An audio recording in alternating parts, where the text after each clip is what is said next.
J'ai pas de canapé de télé le soir quand je rentre chez moi. Il fait froid et il faut le temps que ça chauffe. Mais le métro, boulot, dodo, c'est plus pour moi aujourd'hui. J'ai jamais aussi bien vécu que depuis que j'ai plus la télé. Déborah a 28 ans et ça fait 2 ans qu'elle a choisi un mode de vie nomade. Elle habite à l'année dans son Peugeot Boxer de quelques mètres carrés. Et en croire Instagram, les maisons mobiles, ce serait le dernier truc trop cool. Moi c'est Clara et avec l'aide de Louesna, on s'est demandé, vivre sur des roues, c'est le rêve ou la galère? Pour le savoir, on va faire un bout de route avec Déborah.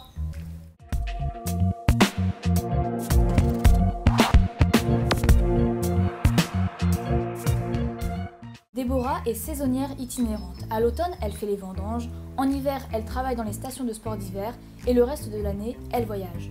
Donc son camion, c'est son moyen de transport, mais c'est aussi sa maison. Et ça, c'est parfois difficile à comprendre pour les gens. J'ai pas de canapé de télé le soir quand je rentre chez moi.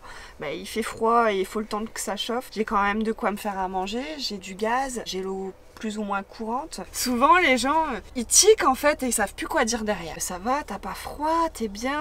Ah bon, toujours de l'étonnement. C'est hyper riche comme vie que de vivre dehors et on redécouvre des petites choses de la vie qui sont rien, juste un lever de soleil, un coucher de soleil. Je me sentais cloisonnée dans ma vie d'avant, entre guillemets. Bon, je mène toujours la même vie, j'ai toujours des contraintes. Mais ouais, peut-être plus de liberté. Le métro, boulot, dodo, non, disons que c'est plus pour moi aujourd'hui. J'ai jamais aussi bien vécu que depuis que j'ai plus la télé.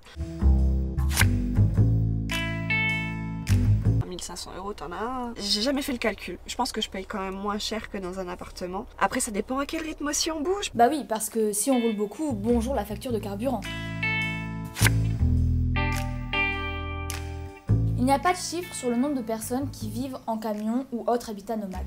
Mais si on compte les jeunes qui le font pour l'aventure, les travailleurs précaires, les saisonniers, les gens qui travaillent quelques mois sur des chantiers loin de chez eux, ceux qui vivent au camping à l'année, les gens du voyage, les personnes divorcées ou au chômage qui n'arrivent pas à louer quelque chose et les gens branchés d'Insta, ça fait pas mal de monde. Déborah retrouve souvent les mêmes personnes d'une saison à l'autre. Disons qu'on se comprend de par notre mode de vie, donc il y a peut-être plus d'entraide entre nous.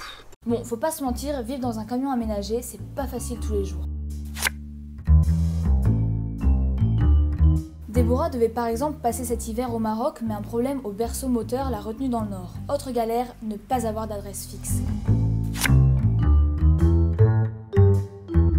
Alors l'administratif c'est la merde, clairement et simplement. Tu peux pas ne pas avoir d'adresse, c'est pas possible en fait. Que ce soit la banque, que ce soit la CAF, le Pôle emploi, la Sécu, tout, il faut une adresse. Et puis il y a le fait de vivre seul dans un habitat peu protégé, notamment pour les femmes.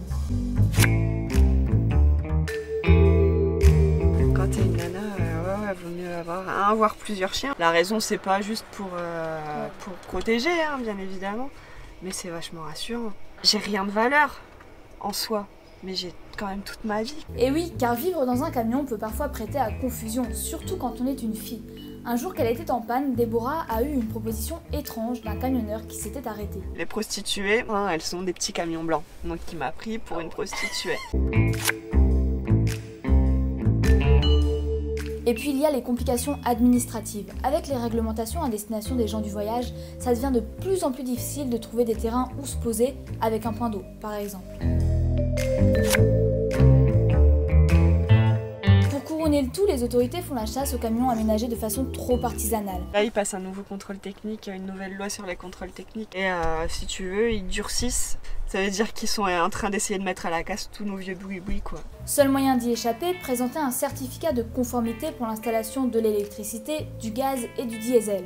Mais en même temps, le risque d'accident existe. Bon, on arrive au bout de notre vadrouille. Rêve ou galère de vivre en camion? C'est plus un rêve pour le moment qu'une galère. Mais la galère fait partie du rêve, j'ai envie de dire. Là, pour le moment, je changerais pour rien au monde. Et vous, seriez-vous prêt à sauter le pas, à tenter l'aventure nomade? Pour faire découvrir ce mode de vie, n'hésitez pas à partager cette vidéo et à suivre les haut-parleurs sur les réseaux sociaux.